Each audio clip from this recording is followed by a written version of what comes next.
Bonsoir tout le monde. En rentrant, on dirait boîte de nuit. Hein.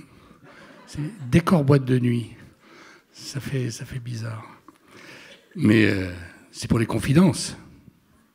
Voilà, j'imagine. Donc on va aller au fond du sujet, comme dit Graham Greene. Alors, nous accueillons dans un instant Jean Birnbaum, qui est journaliste, évidemment, vous connaissez sûrement, puisque depuis 2011, ça fait quand même 12 ans, il est responsable du supplément littéraire du Monde. Autant dire de la Bible, en ce qui concerne les livres. Et il a participé, évidemment, à de très, très nombreux débats à la télévision et à la radio. Donc, c'est une personne engagée. Et il a cet avantage sur beaucoup d'autres essayistes qu'on peut lire en ce moment, qu'il a, je dirais, débusqué 3 des plus grands sujets qui sont les nôtres aujourd'hui. Il y a quelques années sur la gauche et l'islamisme. Et contrairement à sa tendance politique qui est d'être à gauche, il a compris il y a quelques années combien la gauche faisait erreur en négligeant, je dirais, la puissance de l'islamisme radical en France et sa volonté de puissance. C'est un des premiers qui a soulevé ce livre-là, qui est encore aujourd'hui, à l'heure présente, à l'ordre du jour. Et je pense qu'on peut dire que Jean Birnbaum là a été important. La deuxième chose, c'est il a écrit un livre qui a eu beaucoup de succès, qui s'appelle Le courage de la nuance. Et c'est vrai que dans cette période de vociférations incessantes, il y a 2 ans et demi, je pense, il a écrit ce livre, qui était un livre, essayant de rappeler combien la nuance, c'est quand même beaucoup plus intéressant que les aboiements. Et il a publié ce livre qui a connu un grand succès à l'époque, parce que précisément, il prenait le contre-pied de ce qui se pratiquait. Et puis là, seuls les enfants changent le monde. Là aussi, je pense, peut-être n'ai-je pas tout lu, mais je pense que il est, comme intellectuel aujourd'hui, quasiment le seul à penser qu'en dehors de l'enfance, il n'y a aucune chance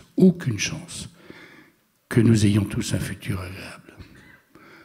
On en reparlera avec lui, mais je ne sais pas si vous avez vu ce sondage de Elle, qui date de l'an dernier, 33% des femmes en âge de procréer ne veulent pas d'enfants. C'est jamais arrivé en France. Et donc c'est un sujet dont il a voulu prendre par les cornes, et il nous expliquera pourquoi, à ses yeux, beaucoup d'entre vous penseront peut-être qu'il a tort ou raison, mais le sujet qu'il aborde est un sujet essentiel et fondamental. Merci, on va l'accueillir.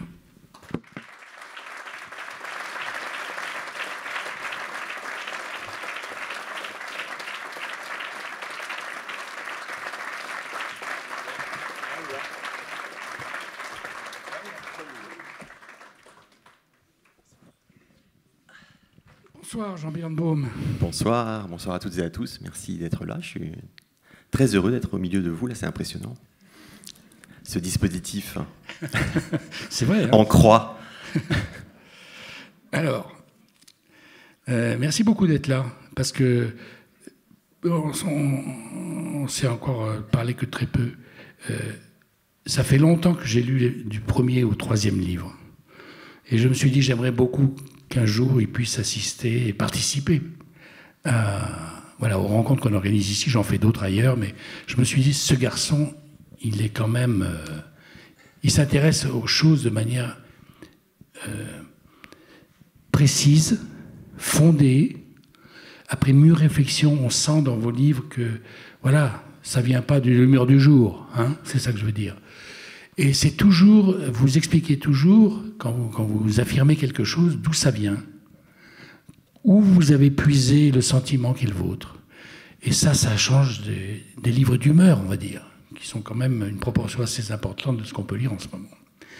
C'est un sujet essentiel, cette affaire de nuance. Et alors, ce qui est bizarre, à vrai dire, je n'ai pas compris pourquoi. Le dernier livre s'appelle « Le courage de la nuance ». Et toute la première partie de ce livre-là, sur les enfants, ça s'appelle « Le courage de l'enfance ». Et je me suis dit, Jean Birnbaum, il a un problème avec le courage. Ça se voit à l'œil nu, d'ailleurs. Rien qu'à la façon dont j'ai monté ces marches, j'étais terrorisé. Je me suis dit, je vais me casser le col du fémur. Et donc... Donc, vous avez un problème ou alors ce que vous voyez en général comme manque de courage, c'est ça que je voulais dire, évidemment, vous avez bien compris. Bah oui, vous voyez, par exemple, je vous écoute, je me dis, vous voyez, par exemple, prenez tous ces moments où vous êtes en... Vous m'entendez, là, ça va Prenez un moment où vous êtes en réunion, oui, tous les moments où vous êtes en réunion, on a tous connu ces moments-là. C'est pas somme, c'est pas somme. Oui, ou ça peut être une réunion excitante, etc. Mais prenez un moment où vous êtes en réunion, vous êtes une dizaine autour de la table, etc. Et à un moment donné, vous commencez, les uns les autres, ou les unes et les autres, autour de la table, commencent à sentir que pour commencer à dire quelque chose d'intéressant ou d'un peu sérieux sur le sujet qu'on est censé traiter pendant cette réunion, il faudrait nommer tel ou tel enjeu, tel ou tel fait qui nous emmerde, qu'on n'a pas envie de nommer, dont on sait que ça va foutre le bordel, que ça va créer des tensions, etc. etc. Qu'est-ce qui fait, je ne sais pas pourquoi j'associe sauvagement, comme chez le psychanalyste, entre votre question, voilà, c'est votre question qui me fait penser à ça, qu'est-ce qui fait qu'il y a une personne qui va oser nommer cet enjeu, qui parfois n'est pas grand-chose, hein, mais c'est très important. Moi, je me souviens de réunions comme ça, où je recevais des textos de camarades ou de collègues, etc., situés à 2 mètres de moi, où il y avait marqué « Est-ce que tu peux le dire, toi ?» Voilà. Et en fait, c'est quelque part la question du courage. Surtout que 9 fois sur 10, je n'avais pas le courage de le dire. Voilà. Alors que le était évident pour tout le monde, vous voyez, autour de la table. Vous n'aviez pas le courage de le dire. Est-ce que tu peux le dire, toi? Ça veut dire que la personne bien sûr. a un peu la flemme ou la fatigue. Bon, on a tous des petits soucis, etc. On se dit, oh là là, je vais pas m'emmerder. Et vous n'adhériez pas. Alors, ça m'arrive de le dire, mais ce que je veux dire, c'est pour moi, la question du courage, elle est tout à fait prosaïque. Ça peut être juste dans une réunion, et après, c'est politiquement, etc. Je cite cette phrase dans Le courage de la nuance, je citais cette phrase d'un écrivain chrétien très prestigieux, très connu, qui s'appelle Charles Péguy. Il y a beaucoup de collèges, etc., qui portent son nom. Oui, voilà, bien sûr, mais bon. Et vous savez qu'il y a cette phrase très magnifique où il dit, je le cite de mémoire, peut-être que c'est pas totalement fidèle, mais il dit « Il faut toujours dire ce que l'on voit. » Et voir ce que... C'est ça. Voilà, mais il faut aussi... il ne faut pas spoiler tout, c'est à chaque fois que je commence à sortir une citation. Non. Elle est tellement belle. Il ne faut pas travailler il faut pas voler le travail des bons Français, monsieur. Là. Ça m'a échappé, pardon. On ne va pas s'en sortir. Donc, il faut... Je reprends. Il faut toujours dire ce que l'on voit, mais il faut surtout, et c'est beaucoup plus difficile, voir ce que l'on voit. Et en fait, c'était le sujet, vous avez eu la gentillesse de citer le petit livre que j'avais fait sur le silence religieux de ma famille politique à l'égard de l'islamisme, et plus généralement de la question religieuse, etc. C'est toujours la question de qu'est-ce qui va se passer si on ose nommer, ce qu'on voit, si on ose dire ce qu'on a à dire, etc. Et pour faire le lien, effectivement, le courage de la nuance, pour moi, c'est le courage de dire ce qu'il faut dire au moment où on le dit, et de nommer ce qu'on voit, etc. Et le courage de l'enfance, c'est ce qui me donne le courage de la nuance. C'est-à-dire que moi, à chaque fois que j'ose en réunion, par exemple, dire ce qu'il y a à dire, ce qui arrive une fois sur 50 à peu près, c'est un peu comme les marches de l'escalier tout à l'heure, à chaque fois, j'ai l'impression que je le dois à mes enfants. À chaque fois que je fais preuve d'un tout petit courage, même microscopique, etc., politiquement ou intellectuellement, ou amicalement, quand j'ose dire à un ami, une amie, ces 4 vérités, que je lui fais ce cadeau d'une franchise un peu frontale, eh bien, en fait, j'ai l'impression, peut-être de façon tarée ou bizarre, que je le dois à mes enfants. C'est-à-dire que tout ce que je fais, j'ai l'impression que je le leur dois, effectivement, que j'ai une espèce de gratitude, que c'est eux que je le leur dois et que c'est eux qui me donnent la force d'être fort, comme dit quelqu'un d'autre, mais je ne vous dirai pas le nom parce que vous allez m'interrompre. Sinon, je vais vous la sortir. Voilà, donc... On le dira à la fin. On le dira à la fin, voilà, c'est ça. C'est formidable ce que vous dites, parce que, je veux dire, je fais beaucoup d'interviews et j'ai rarement entendu quelqu'un qui parle aussi net que vous venez de le faire. Non, c'est vrai. C'est important. Et donc, je sais qu'on va tous vous écouter d'une manière un petit peu différente après avoir entendu ce que vous dites. Et ça, c'est fort de l'avoir fait au début. C'est un pur procédé marketing qu'on m'a appris. C'est un cabinet de conseil que j'ai consulté quand j'avais 12 ans. Ne vous obligez pas à être méchant inutilement. C'est mon job, c'est mon métier. Donc oui, quand on est critique, c'est vrai que ça aide d'être un peu méchant. Alors, il y a quelque chose sur la nuance qui est étrange, et je voudrais votre regard sur ce point. Vous notez, comme tout le monde, que le débat en ce moment est très violent.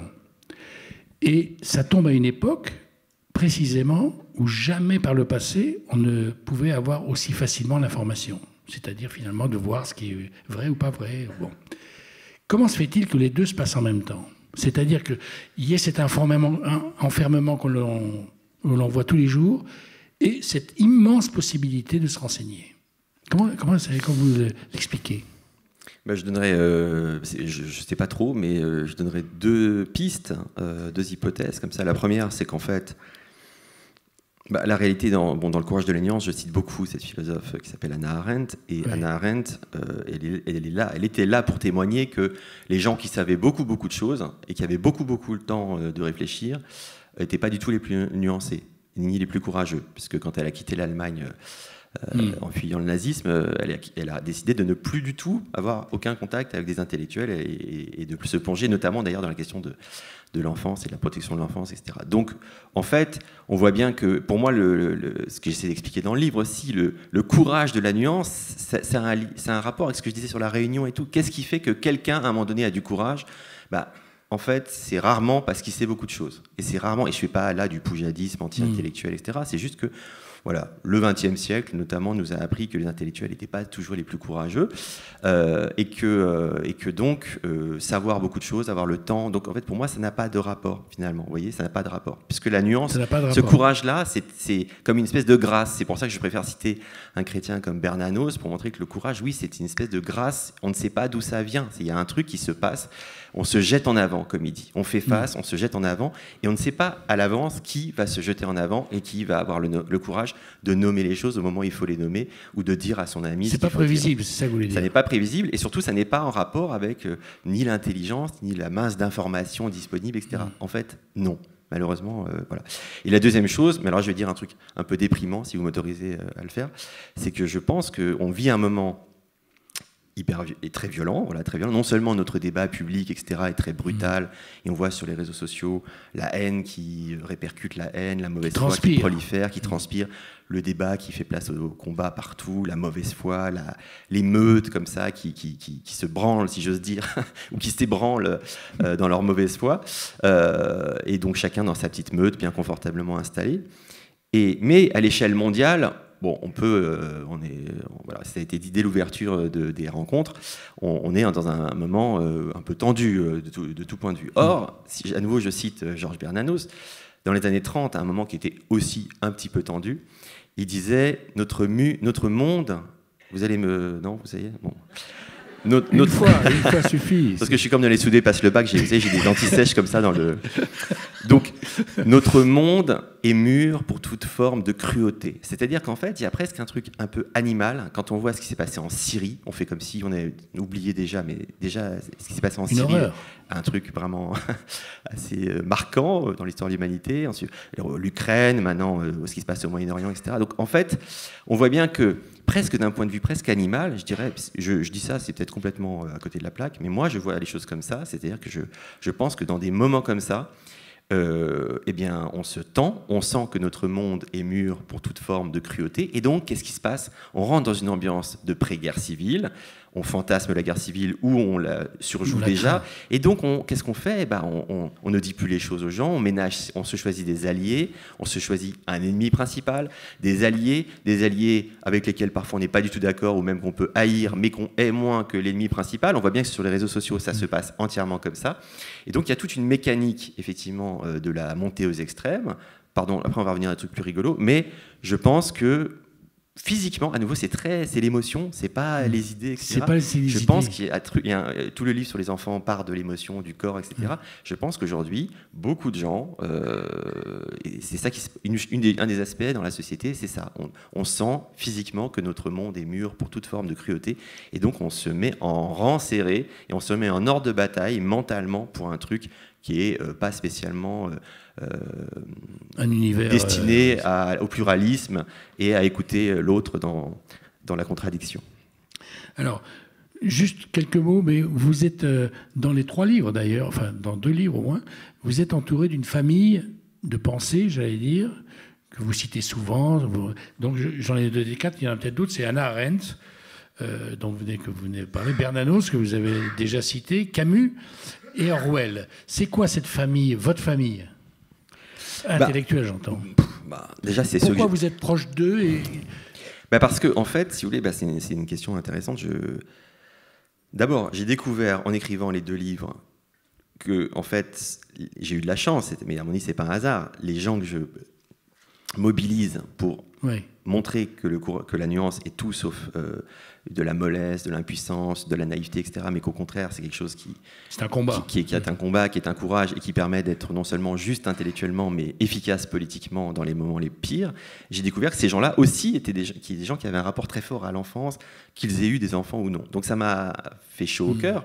Et j'ai essayé de construire une espèce de petite... le livre sur la nuance est un peu comme une petite plateforme où je rapproche des auteurs qui n'ont pas grand-chose à voir entre eux, mais que moi j'aime, que je lis quand je me sens mal ou quand je me dis qu'il faut que je tienne bon dans un moment qui difficile, vous aide, quoi. Qui m'aide.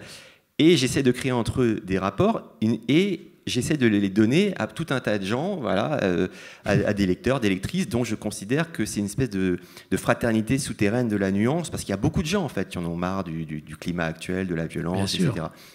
Donc j'essaie de créer plein de petits... c'est une sorte de câlin mélancolique comme ça que j'essaie de créer.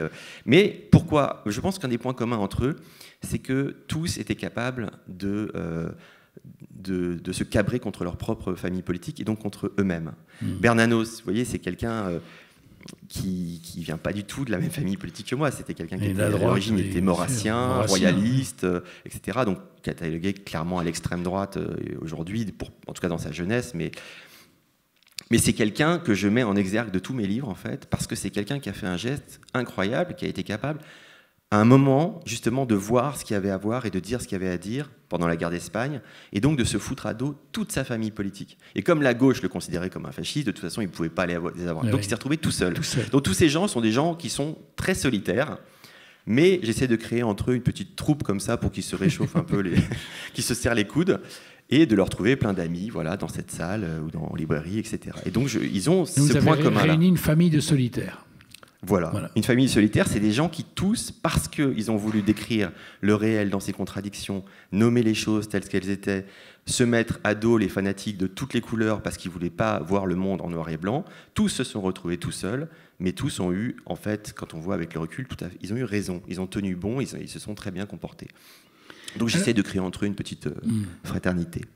Alors, vous soulignez, c'est le début des idées de votre livre sur l'enfance, que la philosophie occidentale a parlé de la mort jour et nuit, depuis des siècles et des siècles, et que par contre l'enfant, le petit enfant, du bébé jusqu'au petit enfant, n'a jamais été traité quasiment, à l'exception de 2 ou 3 que vous nommez, que vous citez, à l'exception de 2 ou 3 personnes, jamais la philosophie, qui est enseignée depuis des siècles, n'a évoqué le problème de l'enfant. Pourquoi ? C'est vrai que c'est étrange.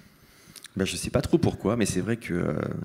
D'abord, de l'avoir remarqué, je trouve ça bien, parce que moi, l'idée ne m'en était pas venue. Alors, en fait, quand je l'ai lu, ça m'a sauté aux yeux. Bon, je dois dire que je ne suis pas le premier à l'avoir remarqué, mais c'est vrai que moi, j'ai essayé de le montrer un petit peu en prenant plein d'exemples. Et c'est spectaculaire, effectivement. Il y a 2 pôles de la finitude comme ça. Le pôle de la mort est obsessionnel chez les philosophes d'Occident, et la naissance est quasi absente, même chez des philosophes qui passent pour avoir vraiment...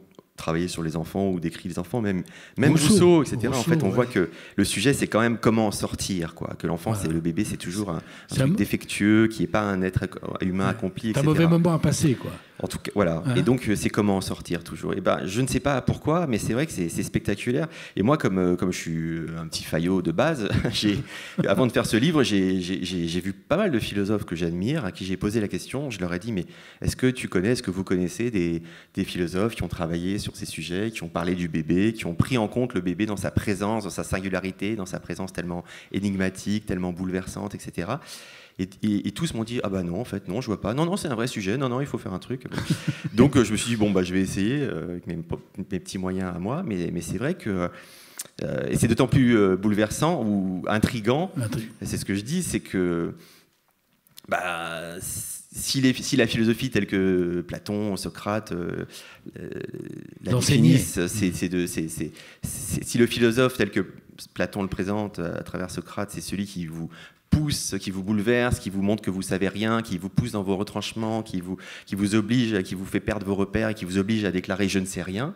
En fait, le bébé, c'est évidemment le plus incroyablement révolutionnaire des philosophes, parce que s'il y a bien un être qui vous remet à votre place et qui vous casse tous vos repères, qui dynamite vos certitudes et qui vous oblige à vous sentir un peu à poil intellectuellement et pas seulement, c'est le bébé. Donc finalement, c'est très curieux que le bébé soit tellement absent de la philosophie. De la pensée. De la pensée, oui. Alors, vous avez cette phrase... l'esprit d'enfance en soi-même, c'est-à-dire, on est toujours dans le domaine des idées là. L'esprit d'enfance en soi-même, c'est indispensable si on veut que le monde avance. Donc cet esprit d'enfance dont on vient de rappeler qu'il est quasiment ignoré par toutes les personnes qui sont pourvoyeurs de pensée. Oui, mais parce que depuis le début, là, on est dans l'émotion, etc. Moi, le livre, il convoque des auteurs, mais je passe mon temps à la source permanente, c'est quand même d'abord des expériences vécues, des émotions, des bouleversements, des petites scénettes que je raconte du quotidien, etc. Et en fait, vous avez 3 enfants, hein, on va quand même dire ça. J'en ai 3. Alors j'en ai 5 à la maison parce que je suis en famille recomposée, comme on dit maintenant. Mais il y en a un tout petit qui vient. Il y a une petite fille qui a 1 an, voilà. Et puis il y en a un qui a 9 ans, et ensuite 14 et 16. Comme ça, vous saurez tout. Et donc la question des repas pour moi est centrale parce que je m'occupe les repas. Parce que on va peut-être pas parler de ça maintenant, mais si vous voulez faire à manger pour 6 personnes, c'est quelque chose. Donc moi je m'occupe beaucoup de ça. C'est une chose dont je m'occupe beaucoup. Et donc quand je déjeune avec, par exemple, un éditeur ou un intellectuel, etc., souvent, la seule question vraiment qui m'intéresse, c'est est-ce que vous connaissez un menu pour 6 personnes, rapide à faire, diététique, etc. C'est-à-dire qu'en fait, et les gens me souvent, des bonnes idées, franchement. Ouais, je dois dire que je suis assez admiratif. Donc vous n'êtes pas seul à chercher la recette. Non, moi, après, je les garde pour moi. Vraiment, il n'est pas question que... Mais en tout cas, pour moi, tout part de là. Tout part de là. Et évidemment qu'ensuite, on peut effectivement développer l'idée qu'un monde sans enfants, c'est un monde qui est instantanément mort. Et que j'essaie de le montrer, même comme militant révolutionnaire. Je cite Rosa Luxembourg, par exemple, qui n'a pas eu d'enfant. Mais pour elle, c'était évident, alors qu'elle passait pour vraiment une révolutionnaire, une bolchevique de fer. Enfin, elle n'était pas bolchevique, mais une révolutionnaire comme ça, très dure. Pour elle, c'était évident qu'on ne pouvait pas penser le monde à venir, ou un nouveau monde sans penser le nouveau-né, qu'on ne pouvait pas se brancher sur la question de l'émancipation sans penser la génération, que ça n'a pas de sens, en fait. Donc, c'est ça qui est intéressant, c'est qu'aujourd'hui, pour la première fois, effectivement, il y a toute une jeunesse, toute une génération, et j'essaie de discuter avec ces jeunes en question de façon tout à fait fraternelle et tendre, et frontale aussi un petit peu, qui se dit, en fait, voilà, non seulement l'enfant... qui dit, pour la première fois, l'enfant vient menacer le monde, écologiquement, etc. Donc c'est intéressant parce que ça pose tout un tas de questions. Mais en tout cas, effectivement, on citait Arendt tout à l'heure, Arendt qui, elle non plus, n'a pas eu d'enfant. Voilà, et bien Arendt, c'est une des rares philosophes, peut-être c'est pas un hasard, c'est une femme, qui a fait de la natalité la catégorie centrale de la politique, c'est son expression. Elle dit que ça doit être la catégorie centrale de la politique parce que vous ne pouvez pas penser la démocratie sans penser le pluralisme et vous ne pouvez pas penser le pluralisme sans penser la paradoxale justement pluralité des bébés qui naissent, dont chacun et chacune est absolument unique. C'est comme si, dit-elle, avant la naissance de chaque bébé, c'est comme s'il n'y avait personne avant. Il n'y avait eu personne avant. Donc chaque bébé qui naît vient introduire du neuf dans le monde et donc chaque nouveau-né place à l'horizon la question du monde, du nouveau monde et du monde nouveau. Donc effectivement, on ne peut pas penser l'avenir, l'espérance sans penser l'enfance, ni l'avenir sans penser la génération. Ouais. Alors, il y a une catégorie de personnes qui a bien compris l'importance de l'enfance et de la jeunesse, ce sont les dictateurs. Eux, ils ont compris que pour asseoir leur pouvoir, ça passe par l'endoctrinement jour et nuit. Eux ont bien compris que l'enfance décidait beaucoup de l'avenir. Et ça, Arendt en parle très bien aussi. Puis là, on voit, vous voyez, par exemple, ce qui se passe en Ukraine avec les enfants qui sont mis au pas, déportés, qui sont brigadés, etc. Et qui sont, voilà. En fait, effectivement, Bernanos a cette formule magnifique. Il dit on n'embrigade pas plus les enfants que les vrais poètes. Voilà. On parlait de poésie tout à l'heure et Nadao, etc. Bon. Donc, en fait, c'est ça. Les poètes, comme les enfants, sont un peu les résistants. Les cibles prioritaires qu'il faut mettre au pas tout de suite parce que ils viennent dynamiter la langue de bois, la propagande, etc., par leur simple existence et leur simple présence mystérieuse, énigmatique et assez subversive, en fait. 2 mots quand même sur le mouvement No Kids, c'est-à-dire les femmes qui refusent d'enfanter. Pas que les femmes, non, pas que les femmes. Oui, pas que les femmes, vous avez raison, pardon. Mais enfin, ce sont les principales concernées. Bah, si, non. Attention. Dans les statistiques, je me réfugie, moi aussi, prudence derrière les statistiques quand je dis ça. 33% des femmes, on parle uniquement des femmes, c'est un sondage de Elle, donc c'est pas un journal. 33% des femmes, comme on l'a dit tout à l'heure. Bon, donc je considère que leur position est fixée sur ce point, au moins provisoirement. Donc ce mouvement-là, évidemment, ça va contre tout ce que vous pensez, ce que vous désirez pour le futur. Comment avez-vous envie de les convaincre que c'est un mouvement qui n'est pas porteur d'avenir, j'allais dire? De toute façon, moi, je ne suis pas là pour repeupler la France. Hein, mais c'est vrai que... Mais comment en fait, je n'essaie pas tellement de les convaincre. Moi-même, vous savez, pendant très longtemps, j'étais sur cette position-là, bien que garçon... Désolé, pardon, bien que présumé non porteur d'utérus, comme on dit parfois maintenant, en fait, je me suis longtemps posé la question, et même j'ai été élevé dans une ambiance, dans une famille quand même très à gauche, où on parlait beaucoup de la guerre d'Algérie, du Chili, c'était des choses très importantes, et il était évident que le monde était épouvantable, et que mettre un enfant dans ce monde-là, c'était assez taré ou criminel, etc. Donc, en fait, moi, longtemps, j'ai été un peu sur cette position. Ah bon? Et puis, oui, bien sûr, et je la comprends très bien, en fait. Mais c'est vrai que ça a été dit, vous l'avez dit, dès l'ouverture des rencontres. Vous avez parlé des résistants, etc. En fait, très souvent, les gens qui étaient dans les périodes où qui vivaient des choses beaucoup plus menaçantes et dangereuses et pour leur corps, pour leur vie, que les animateurs du mouvement No Kids, en fait, c'est l'inverse. Ils se sont dit, mais c'est parce que je suis menacé, parce que le monde est au bord de l'effondrement et de l'apocalypse, et que le monde est livré à la violence et hérissé de baïonnettes, qu'il faut justement mettre des enfants parce que c'est eux qui peuvent introduire du neuf et renouveler l'espérance, etc. Parce que l'enfant est le plus haut porteur justement d'espérance. Il peut nous donner beaucoup de raisons d'espérer. Donc moi, j'ai un discours là-dessus. Quand je rencontre des jeunes je leur dis pas du tout, il faut que tu fasses des enfants, etc. Mais si la question du conformisme, si vous savez, il y a beaucoup ça c'est depuis toujours, d'intellectuels ou de jeunes intellectuels et tout, qui développent tout un discours très théorique sur le fait que avoir des bébés, c'est bourgeois, qu'on s'ennuie, que c'est une vie cucul-à-praline et très routinière, etc. Bon, c'est vrai que la question des repas pour 6 peut plaider en leur faveur, je leur accorde ça, mais il n'empêche que pour moi, c'est exactement l'inverse. C'est-à-dire que je leur dis, mais c'est l'inverse. C'est à partir du moment où tu as un enfant, c'est l'événement permanent, c'est l'imprévisible tout le temps. C'est-à-dire que tu es exposé à la surprise permanente, et c'est pas du tout cette routine relou et bourgeoise que tu... C'est le contraire. Voilà. Et en fait, c'est le contraire. C'est évidemment que j'ai eu cette discussion avec Édouard Louis, qui est un écrivain, comme vous savez, que j'avais interviewé. J'étais à votre place, et je lui posais cette question, je le raconte dans le livre. Est-ce qu'un jour, vous verriez vous-même père, etc. Il m'avait dit, oh là là, mais quel ennui, quand je vois ces gens derrière leurs poussettes, qui sont des esclaves, ils pourraient être en train de lire Marguerite Duras au café, ils s'emmerdent là.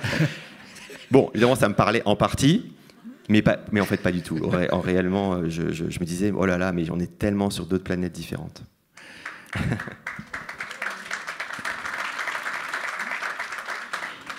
No Kids. Alors, il y a dans votre livre une allusion qui est extrêmement plus qu'intéressante. Elle est assez bouleversante. Votre père est né en 1940. Pire moment pour mettre un enfant au monde. Votre père était dans une période où il était recherché, comme tous les juifs, par les polices nazies, et les milices, et par quelques Français, de temps en temps. Donc, votre grand-père avait décidé de faire un enfant, bien qu'il ait été conçu, la guerre étant commencée. Et vous, dans le livre, vous dites, depuis que je suis tout petit, pas d'aujourd'hui, pas la réflexion que vous avez aujourd'hui, depuis tout petit, j'avais cette idée que finalement l'enfant, c'était protéger les parents. C'est-à-dire que votre grand-père a fait ça pour, voilà, d'un côté se protéger, pour savoir que quelque chose allait continuer. Et vous, pourquoi, depuis tout petit, vous aviez ce sentiment, alors peut-être vous n'étiez pas au courant d'exactement l'histoire de la famille? C'est quelque chose de très intérieur, cette réflexion. Mais c'est marrant parce que vous avez dit à plusieurs reprises votre grand-père, alors qu'en fait, c'est plutôt ma grand-mère. Ah, c'est votre grand-mère. Enfin, en tout cas, ma grand-mère. Enfin, les deux, parce que les deux. Bah, parfois, il faut être deux. Ils sont mis à deux. Ouais. Mais bon. C'est ce que j'avais supposé. Bon, en tout cas, ma grand-mère a joué un rôle crucial parce que ma grand-mère, c'était une Allemande aux yeux bleus qui était qui aimait bien l'ordre et puis elle était très courageuse en fait. Et c'est elle qui s'est démenée pour cacher et son mari et ses enfants. Et je dois dire que pour moi, c'est très émouvant d'en parler ici parce que c'était tout près d'ici. C'était dans un petit village. C'était où? C'était à Omex, qui était un tout petit village au-dessus de Lourdes, vous voyez. Et donc tout à l'heure, vous avez parlé de Tarbes. Au début de... Voilà, en fait, pour moi, Tarbes, Lourdes, Pau, etc., ça résonne. C'est des lieux... Bah, c'est plus que ça résonne. Ma grand-mère, moi, j'allais tous les dimanches la voir. J'ai passé tous les dimanches jusqu'en 2011, donc c'est pas si vieux que ça. Tous les dimanches, j'étais avec elle. Et ces noms-là de Tarbes, de Pau, de Lourdes, etc., étaient prononcés tous les dimanches. Donc, si vous voulez, pour moi, c'est pas du tout rien d'en parler ici. Mais je veux pas du tout faire du pathos, etc. Simplement, effectivement... Quel était le sujet? Les enfants protègent. Les enfants protègent. Mais oui, c'est ça. C'est-à-dire que, en fait, bizarrement, vous voyez, quand mon père, il est né en 40, effectivement, à Lourdes, et la bonne sœur qui l'a accueilli, c'était une sage-femme, a dit oh, qu'est-ce qu'il est mignon, ce bébé. Quel dommage que ce soit un petit juif. Bon, et en même temps. Elle n'avait pas tort. C'est vrai que c'était pas hyper bienvenu de naître en 40. Il aurait pu se retenir un peu. Enfin, je sais pas, il aurait pu.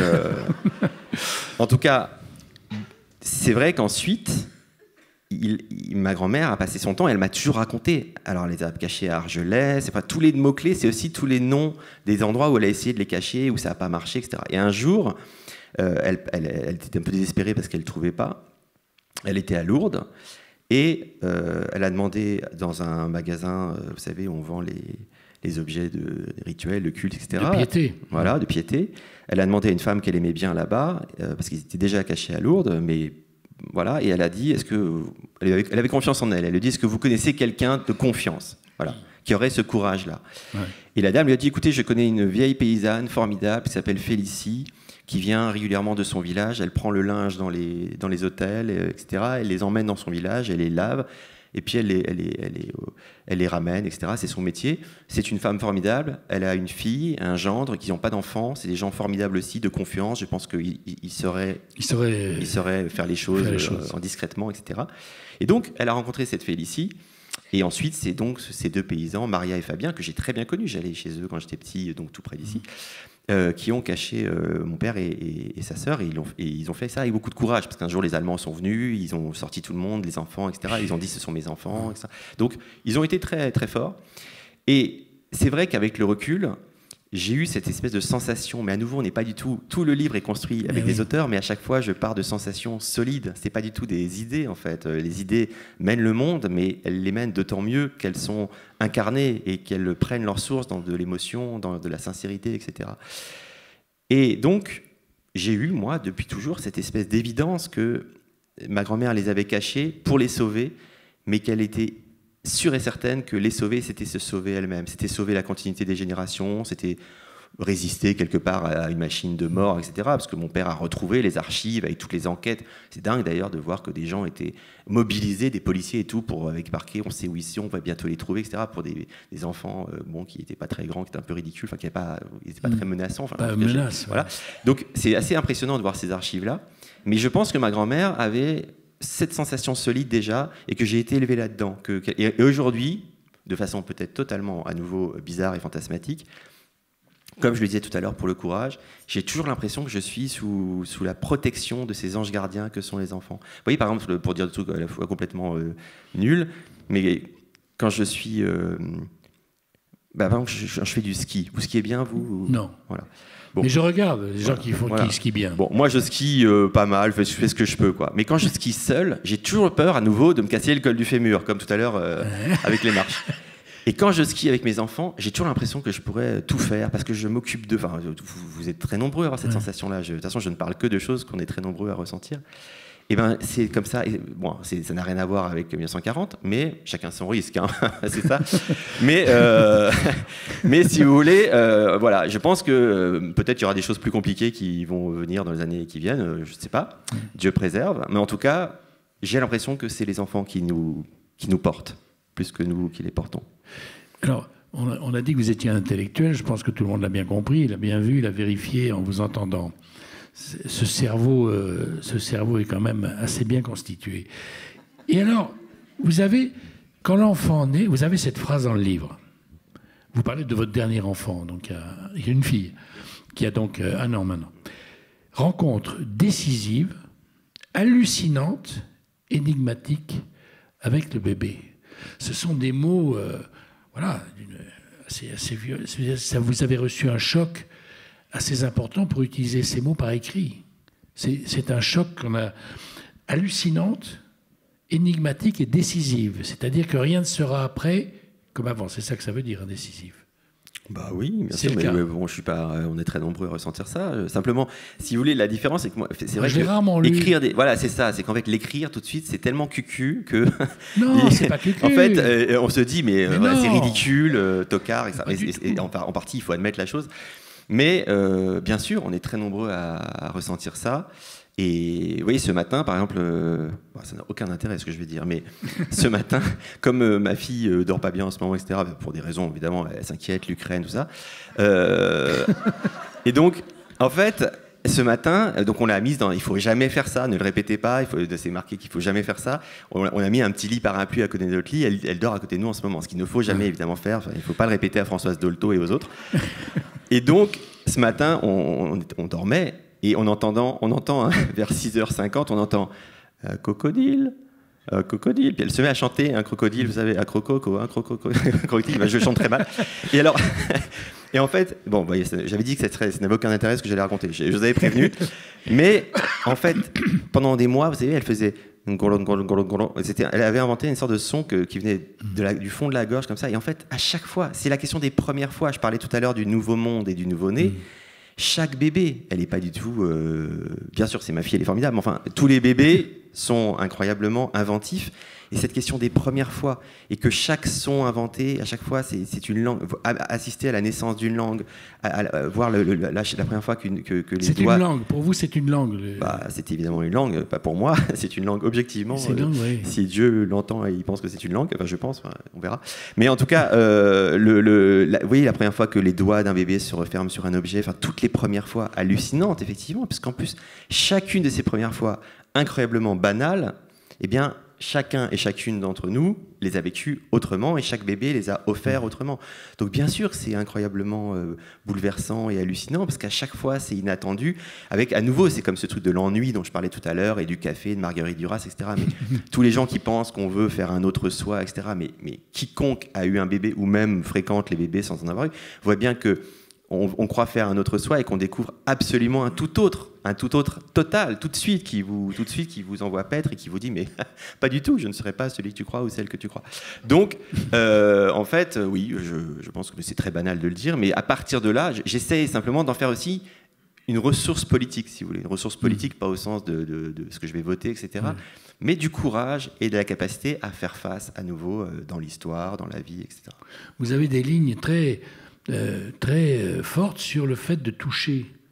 Il y a quelque chose de corporel qui passe entre vous et l'enfant, qui est d'une puissance. Vous dites toucher ses mains, vous êtes entré dans le détail, la peau, etc. Non, c'est vrai. C'est comme une découverte, alors que vous avez eu déjà d'autres enfants. C'est ça qui est... Bah oui, mais à nouveau, enfin, on est tous...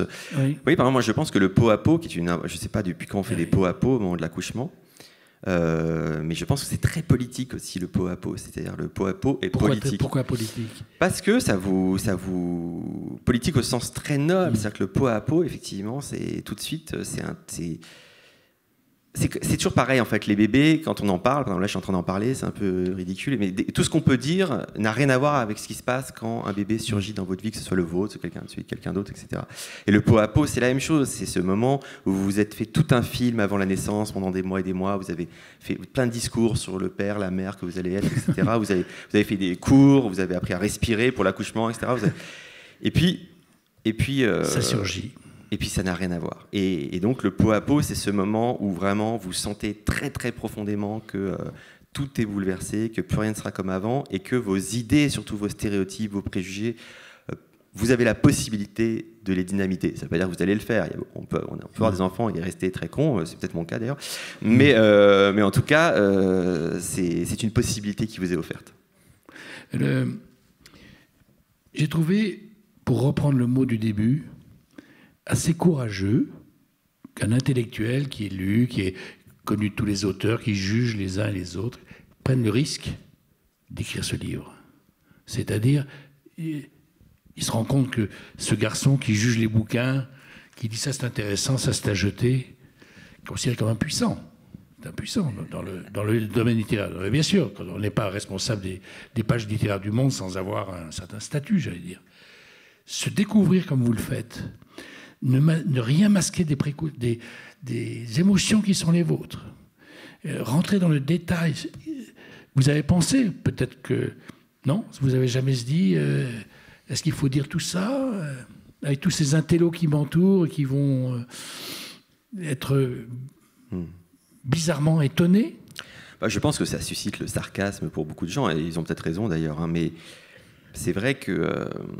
C'est exactement comme la question de la philosophie qui parle jamais des bébés, etc. Je pense que c'est pas assez... voilà, c'est pas un vrai sujet de philosophie, etc. Mais moi, peut-être c'est peut-être un moment où je peux m'autoriser ça, vous voyez. Peut-être que je ne l'aurais pas fait il y a 10 ans, il y a 15 ans. Mais j'ai l'impression qu'au contraire, moi, tout ce qui m'intéresse dans les livres, c'est toujours ce qui se branche sur justement l'émotion, etc. Même dans les livres les plus élaborés, les plus intellos, les plus, etc. Je me dis toujours, mais est-ce qu'on sent la personne? Est-ce qu'on sent... Vous savez, il y a un passage de Roland Barthes, qui est un auteur que je cite aussi d'ailleurs, voilà, qui fait partie des... Oui, il fait partie de la famille. Mais il fait partie de la famille, qui a fait les fragments d'un discours amoureux, qui a fait tous ces livres magnifiques. Il y a un passage que j'adore, que je cite souvent aux gens de l'équipe, au monde des livres, etc. Il dit « Mon corps a d'autres idées que moi ». Voilà, mon corps a d'autres idées que moi. C'est-à-dire, effectivement, quand vous écrivez... et notamment les romans, etc., il faut arriver à, et c'est comme en psychanalyse, enfin, il faut arriver à lâcher prise et à faire en sorte que vous laissez votre corps avoir d'autres idées que vous. Bon, essayez de faire un essai où votre corps a d'autres idées que vous, c'est pas si évident, je suis pas du tout sûr d'y arriver d'ailleurs. Finalement. Ouais. Voilà, je suis pas du tout sûr d'y arriver, mais en tout cas, c'est l'horizon, quoi, c'est l'horizon. Et j'essaye... bon, moi, d'ailleurs, ma maman était, et elle est toujours, une féministe de stricte obédience. Il y avait cette idée que le corps était politique, que l'intime était politique, etc. Et je pense qu'effectivement, il ne faut pas du tout mépriser. Je pense qu'il n'y a rien de plus léger et de plus désinvolte, et de plus con, si vous voulez dire, que de penser que ces sujets-là, c'est léger, justement. Je pense que c'est léger. Oui. Je pense que les gens qui sont légers sont ceux qui pensent que ces sujets sont légers et que cette question du pot à pot, la question du bébé, la question de tous les gestes qu'on fait, etc., et de la rencontre, et de les émotions, et de la peur, et de l'incertitude, etc. Enfin, c'est la question de la nuance, en fait, c'est la question du doute. En fait, là, Raymond Aron, qui est encore un autre auteur, disait que la démocratie, c'est ce régime très bizarre, et cette société très bizarre qui met le doute, la faille, l'incertitude au cœur de en son cœur, voilà, au centre comme ça. Et donc c'est pour ça que tout un tas de dictateurs et tout décrivent la démocratie comme un truc d'impuissant, de loser, de tocard, de faible, etc. Et puis après, il y a la question de, on verra qui rira bien, qui rira le dernier. Et Raymond Aron pensait qu'en dernière instance, cette faille, cette incertitude, c'était la force des démocraties et que cette force vulnérable pouvait lui donner une force, y compris militaire. Donc, c'est ce qu'on a. Voilà, c'était le pari au moment de la Seconde Guerre mondiale. Ça peut-être, ça sera le pari demain. Mais moi, je pense de la même manière que tous ces petits sujets qui relèvent de la fragilité, de la vulnérabilité, qui vous mettent le doute, etc.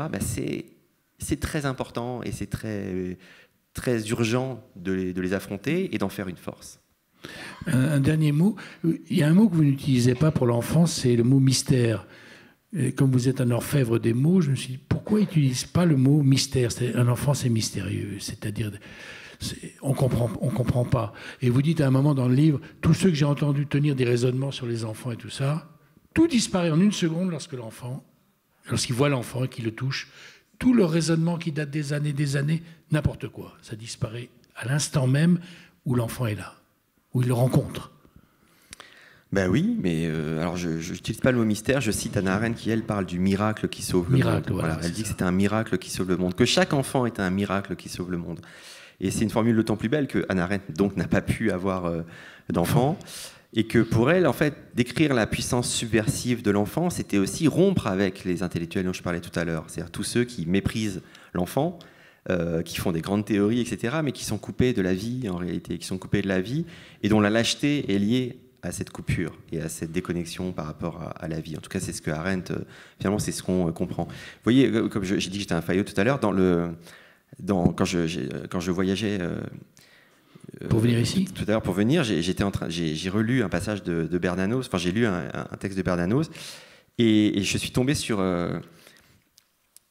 parce que vous savez que Bernanos, pour lui, bon, c'est vraiment en tant que chrétien, et là la question évidemment de Jésus est centrale, etc., de la bonne nouvelle, tout ça, mais pour lui, vraiment, entrer en dissidence, c'est toujours retomber en enfance. Il y a des passages magnifiques où il parle de son fils qui s'était engagé dans la phalange à l'époque de Franco, de la guerre d'Espagne, donc dans les troupes d'élite du franquisme et donc du fascisme en fait. Et il dit qu'un jour son fils revient en disant c'est l'enfer, c'est l'horreur, ce qu'on fait, je veux arrêter. Il raconte comment il déchire sa chemise de phalangiste et il dit à ce moment-là il a retrouvé sa voix d'enfant. Et en fait on pourrait faire un livre entier où on parcourrait toute l'œuvre de Bernanos et sa correspondance, etc., en montrant qu'à chaque fois qu'il y a de la dissidence, qu'il y a de la sincérité qui fait front, qui se jette en avant et qui rompt avec soi, et eh bien, c'est toujours une manière de renouer avec l'enfance. Et cette enfance, justement, pour lui, c'est la question de l'espérance et c'est la question de l'héroïsme. Et je voudrais donc, si vous permettez, vous lire ces quelques lignes que j'ai trouvées. J'étais tout content parce que c'est vraiment comme une anti-sèche qu'on trouve juste avant le contrôle. L'espérance, donc c'est le tout dernier livre, enfin c'était pas son livre, parce que c'est des conférences qui ont été réunies ensuite, après sa mort, dans un livre qui s'appelle La liberté, pourquoi faire. Et justement, je suis en train de rédiger une préface pour ce livre. Donc je le lisais là tout à l'heure. C'était professionnel. Voilà, mais en même temps, je savais que j'avais une chance d'y trouver une anti-sèche. L'espérance est une vertu héroïque. On croit qu'il est facile d'espérer, mais n'espèrent que ceux qui ont eu le courage de désespérer des illusions et des mensonges où ils trouvaient une sécurité qu'ils prenaient faussement pour de l'espérance. L'espérance est un risque à courir, c'est même le risque des risques. L'espérance n'est pas une complaisance envers soi-même, elle est la plus grande et la plus difficile victoire qu'un homme puisse remporter sur son âme. Pour Bernanos, cette victoire, elle est directement connectée à la question de l'enfant qui naît. Voilà. Alors, j'étais très heureux de vous accueillir ici. J'ai vraiment demandé qu'on ait cette rencontre. Et je suis encore plus heureux maintenant. Non, c'est vrai, je vous le dis sincèrement. Parce que vous avez montré un homme. Ah ouais. Pas un philosophe, pas un écrivain. Dites-le à ma mère, parce qu'elle en doute beaucoup, donc c'est... Je vais lui montrer la vidéo. Elle va me dire, t'as failli te casser la gueule quand tu montais les marches, déjà. Vous avez fait elle va me dire, je regrette de t'avoir mis au monde. Comme elle dit souvent, d'ailleurs. Ouais. Vous êtes tout ce qu'on veut intellectuellement, mais pour reprendre le mot de courage, j'imagine que pour le courage de dénoncer un ami, etc., c'était encore plus courageux de faire ce livre, franchement. D'avoir pris le risque, d'avoir osé le risque et de l'avoir fait aussi bien. Et puis, vous avez beaucoup d'humour. On sent que... On sent que... Alors, pas tellement dans le livre, il n'est pas très drôle ce livre. J'ai quand envie de le vendre bien, vous voyez. Oui. C'est pas très marrant en fait. Ouais. Ouais. Vous avez beaucoup de professionnalisme. Mais c'est grâce à vous, je pense. Et de vérité. Voilà. Je voulais dire ça. Merci beaucoup. Et que, voilà, ceux qui ne veulent pas avoir d'enfants, qu'ils aillent lire le livre de Birnbaum et on en reparlera. Ceci Merci est beaucoup, une menace. en tout cas. Merci beaucoup. Merci à vous.